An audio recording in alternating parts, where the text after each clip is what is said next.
SIR নিয়ে যখন রাজ্য জুড়ে একেবারে তোলপাড়, ঠিক তখনই ডেবরার বিডিও নিজেই পথে নেমে সাধারণ মানুষকে বোঝালেন যে কি এই ফর্ম, কিভাবে তা ফিল আপ করতে হবে। এসআইআর নিয়ে যখন রাজ্য জুড়ে একেবারে চর্চা, বিভ্রান্তি, আতঙ্ক চলছে, সেই সময় এই অভিনব উদ্যোগ নিলেন এবং তারপরে নজির গড়লেন পশ্চিম মেদিনীপুর জেলার ডেবরার বিডিও প্রিয়ব্রত রাঢ়ী। তর্ক বিতর্কে না জড়িয়ে তিনি বেছে নিলেন একেবারে সরাসরি যোগাযোগের রাস্তা। ডেবরার বিভিন্ন গ্রামে তিনি ঘুরলেন বিএলওকে সঙ্গে নিয়ে, বাড়ি বাড়ি গিয়ে সাধারণ মানুষকে বোঝালেন এসআইআর ফর্মটা ঠিক কি, কেন এটা এত গুরুত্বপূর্ণ, কিভাবে সঠিকভাবে ফর্ম ফিল আপ করতে হবে ইত্যাদি ইত্যাদি।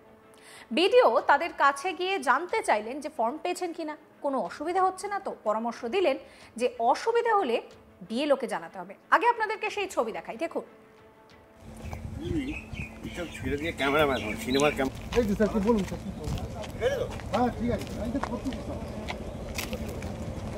অনেক আছে, ওই পাশটার ভিতরে এখন অনেক আছে। পাড়াটা আজকে করলাম স্যার, এই যে দেখুন।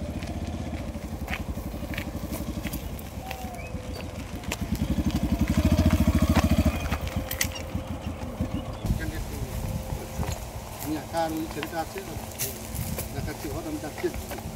নতুন হ্যাঁ, এটা হয়ে গেছে, হ্যাঁ করে নি। আর চলতে চলে মাইতি করাটা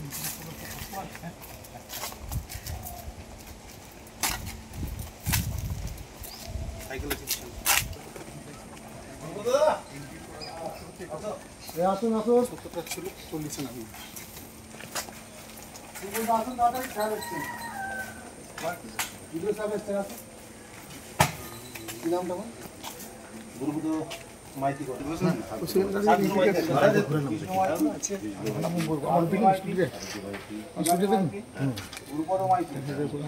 অপর্ণা মাইতি, শক্তিপদ মাইতি, তারাপদ। দূরত্বটা অনেক বড়, মানে দূরত্বটা অনেক কিন্তু আমাদের এই ফোনটা যত তাড়াতাড়ি আমরা পৌঁছাতে অনেকেই সব ফোন করছি জানেন মঙ্গলবারের মধ্যে। হ্যাঁ, সবাই চাইবে আমারটা তাড়াতাড়ি পেতে, সেই হিসাবে আমরা মঙ্গলবারের মধ্যে। এলাকার মানুষ যাতে কোনো বিভ্রান্তিতে না পড়েন সেই দিকেও কিন্তু বিশেষ নজর দিয়েছেন বিডিও। ফর্ম ফিল আপ নিয়ে যদি কারোর কোনো সমস্যা হয় কিভাবে তার সমাধান করা যাবে তারও বিস্তারিত তিনি ব্যাখ্যা দিয়েছেন। আর খুব স্বাভাবিক, স্থানীয় বাসিন্দারাও খুশি। এদিন সকালে হঠাৎ গাড়ি নিয়ে বেরিয়ে পড়েন ডেবরার বিডিও প্রিয়ব্রত রাঢ়ী। যে পথে গাড়ি ঢুকছে না সেখানে তিনি কখনো হেঁটেছেন, কখনো বাহন হিসেবে বেছে নিয়েছেন মোটর বাইক।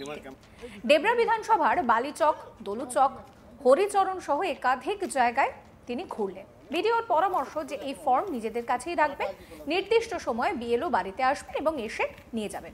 আপনাদেরকে শোনাবো কি বলছেন বিডিও। আমরা মূলত এসেছি এসআইআরের কাজ নিয়ে। ফর্ম বিলি চলছে, এখন এনিমানেশন ফর্ম বিলি চলছে। আমরা বারাচকে আছি, বালিচকে। এখানে আমরা একটি বাড়িতে ফর্ম দিলাম এবং ফর্ম দেওয়ার পরে কীভাবে ফিল আপ করতে হয় সেটা বুঝিয়েও দেওয়া হলো ওনাদেরকে, এবং এই এসআইআর নিয়ে অযথা আতঙ্কিত হতে বারণ করা হলো। ডিটেলস ফর্মে কীভাবে ফিল আপ করতে হয় সেটা আমরা বুঝিয়ে দিলাম। এরপরে আমাদের বিএলও যারা আছে তারা এসে ফর্মটা কালেক্ট করে নিয়ে যাবেন। মানুষের সাথে কথা বললেন, খুশি তো? মানে অসুবিধা হচ্ছে না? না, মানুষের মধ্যে সেরকম কোনো অ্যাংজাইটি বা সেরকম কিছু চোখে পড়লো না। প্রত্যেকে মোটামুটি খুশি, প্রত্যেকেই অ্যাকসেপ্ট করছেন ব্যাপারটাকে। যতদিন চলবে এই ফর্ম দেওয়ার কাজ, বিভিন্ন জায়গায় আপনি যাবেন? অবশ্যই অবশ্যই, সব জায়গায় আমরা ঘুরবো, ঘুরে সমস্ত বিএলওদের সঙ্গে ফর্ম বিলি করার চেষ্টা করব। আমরা ব্লক প্রশাসনের পক্ষ থেকে পূর্ণ সহযোগিতা করা হবে বিএলওদের। বিডিওদের অনেক গুরুত্বপূর্ণ কাজ থাকে, সেই কাজ সামলে তিনি সব গ্রামে তো যেতে পারেন না, কিন্তু প্রিয়ব্রত রাঢ়ী যা করছেন তাতে গ্রামবাসীরা খুবই খুশি। বিডিও গ্রামে ঘুরছেন শুনে ভিড় জমাতে শুরু করেন গ্রামের সাধারণ মানুষ। কিভাবে 2002-এর ভোটার তালিকা থেকে নাম সংগ্রহ করতে হবে, সদ্য বিয়ের পরে যে মহিলারা গ্রামে এসেছেন তাদের ক্ষেত্রে কি করণীয়, যারা বাইরে রয়েছেন এই মুহূর্তে এখনো ফিরতে পারেনি তাদের ফর্ম মিলবে কিনা, এরকম নানাবিধ প্রশ্ন বিডিওকে করা হয় এবং তিনিও কিন্তু ঠান্ডা মাথায় প্রত্যেকটা উত্তর দিয়েছেন। এ নিয়ে আমার কলিগ শাহজাহান একটি রিপোর্ট দিয়েছেন, সেই রিপোর্ট হলো আপনাদের জন্য।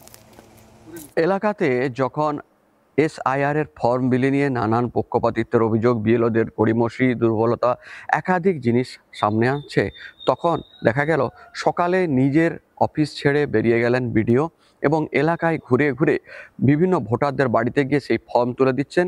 কাউকে প্যানিক না হয়ে সেই ফর্ম পূরণ কিভাবে করবেন, কোথায় কোথায় কি করতে হবে সবটা বুঝিয়ে দিচ্ছেন। পশ্চিম মেদিনীপুরের ডেবরা ব্লকের বিডিও প্রিয়ব্রত রাঢ়ী তার এই চিত্র দেখা গিয়েছে ডেবরা ব্লকের বিভিন্ন স্থানে। গত কয়েকদিন ধরে এই ফর্ম যখন বিলি শুরু হয়েছে তখনই তিনি বিভিন্ন জায়গাতে এই ফর্ম বিলির কাজে বিভিন্নভাবে তৎপরতা দেখিয়েছেন। এবার তাকে দেখা গেল একেবারে ফর্ম হাতে নিয়ে বাড়িতে বাড়িতে ঘুরতে। সঙ্গে অবশ্য দিয়েছিলেন বিডিও অফিসের কয়েকজন কর্মী। তার দাবি বিএলওরা তাদের কাজ করবে, ফর্ম সংগ্রহ করবে, সেটা ঠিক আছে, কিন্তু মানুষের বাড়িতে বাড়িতে গিয়ে তাদের অভয় দিয়ে বা অযথা যে একটা আতঙ্ক তৈরি হয়েছে সে বিষয়ে আতঙ্ক কাটানোর কাজ করেছি। পশ্চিম মেদিনীপুরের ডেবরা ব্লক ছাড়াও এবং পাশাপাশি বিভিন্ন এলাকায় যে ব্লকগুলি রয়েছে সব জায়গাতেই বিডিওকে তৎপর হওয়ার নির্দেশ দিয়েছেন জেলা শাসক বিজিন কৃষ্ণ। তারপরে এই তৎপরতা অবশ্য খানিকটা বেড়েছে, তবে সবার আগে দেখা গেল ডেবরা ব্লকের বিডিও প্রিয়ব্রত রাঢ়ীর ক্ষেত্রে।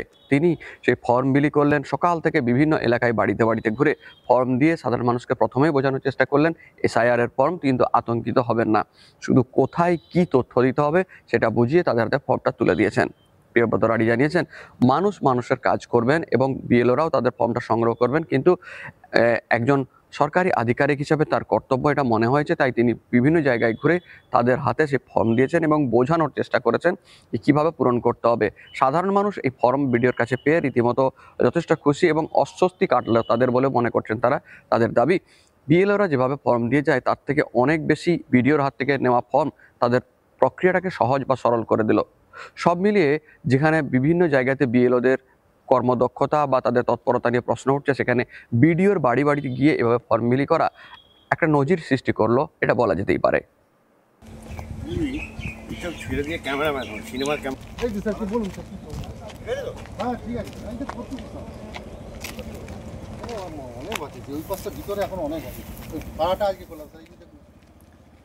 যখন এই এসআইআর নিয়ে বিতর্ক তুঙ্গে, যেখানে দেখা যাচ্ছে যে অনেক বিএলওর বিরুদ্ধেই অভিযোগ উঠছে যে তারা ঠিক মতন কাজ করছেন না, বিভিন্ন রাজনৈতিক দলের উদ্দেশ্য প্রণোদিত যে ভূমিকা, সেই ভূমিকা যখন সামনে আসছে, এই সমস্ত বিতর্কের মাঝেই কিন্তু এই প্রিয়ব্রত রাঢ়ী তিনি একেবারে অন্যরকম একটি নজির তৈরি করলেন। কোনো রকম বিতর্ক বা কোনো কিছুতে না গিয়ে তিনি সরাসরি যোগাযোগের রাস্তাটা বেছে নিলেন। সাধারণ মানুষ যেভাবে বুঝতে পারবেন তিনি ঠিক সেই পথটাই বেছে নিলেন। কেন এই এসআইআর এর ফর্মটা ভীষণভাবে গুরুত্বপূর্ণ, যারা এই গ্রামে নতুন তারা কি করবেন, যারা বিয়ে করে যে মহিলারা এই গ্রামে এসেছেন তাদের কি করণীয়, যারা এখনো ফিরতে পারেনি তারা ফর্ম ফিল আপ করতে পারবেন কিনা, তারা ফর্ম পাবেন কিনা, এই ধরনের যে বিভিন্ন রকমের প্রশ্ন, সর্বোপরি মানুষের মনে এসআইআর নিয়ে যে বিভ্রান্তি বা যে একটা অস্বস্তি সৃষ্টি করেছে, এই বিডিও প্রিয়ব্রত রাঢ়ী তিনি কিন্তু কথা বলে, খুব স্বাভাবিক আমি আপনি কথা বললে যে সমস্যার সমাধান হতে পারে, তিনিও সেই পথটাই বেছে নিলেন এবং তিনি এইভাবেই একেবারে কথোপকথন করলেন। তিনি যেখানে গাড়ি নিয়ে যেতে পারেননি সেখানে তিনি পায়ে হেঁটে গেলেন এবং গিয়ে খুব সুন্দর করে বোঝানোর চেষ্টা করলেন যে কেন এই এসআইআর ভীষণভাবে গুরুত্বপূর্ণ। এই ভিডিও সম্পর্কে আপনাদের মতামত জানাবেন। সমস্ত খবরের আপডেটের জন্য চ্যানেলটিকে সাবস্ক্রাইব করবেন, নোটিফিকেশন পেতে বেল আইকনে ক্লিক করতে ভুলবেন না।